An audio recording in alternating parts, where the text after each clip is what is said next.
Сәлеметсіңдер ме оқушылар? Қазақ тілі 3-ші сынып. Бүгінгі өтетін тақырыбымыз әнел ақылды. Мұғалім Мұхаммадиева Меруерт Багдәулетовна. Сабағымыздың мақсаты. Құрметті оқушылар, жаңа сөздермен танысайық.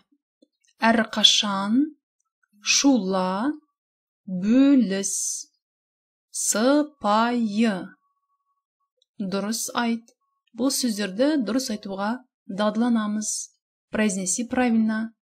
Әрқашан, сыпайы, шула.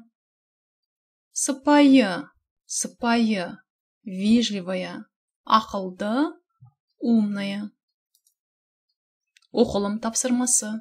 Мәтінді оқы. Әнел ақылды оқушы. Әнел умная ученица. Ол кітапты көп оқиды. Она много читает книгу. Кітапханаға жиі барады. Часто посещает библиотеку. Ол оқыған кітабы туралы достарына айтады. О книге, которую она читала, рассказывает друзьям. Олармен ой бөліседі. Она поделится своими мыслями. Мен де достарыммен кітапханада сабаққа дайындаламын. Я тоже готовлю свои уроки в библиотеке со своими друзьями.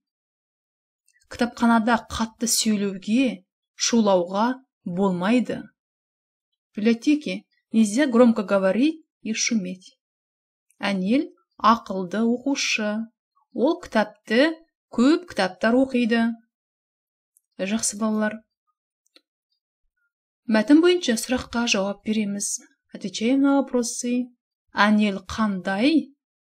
Әнел ақылды оқушы. Әнел қайда жиі барады?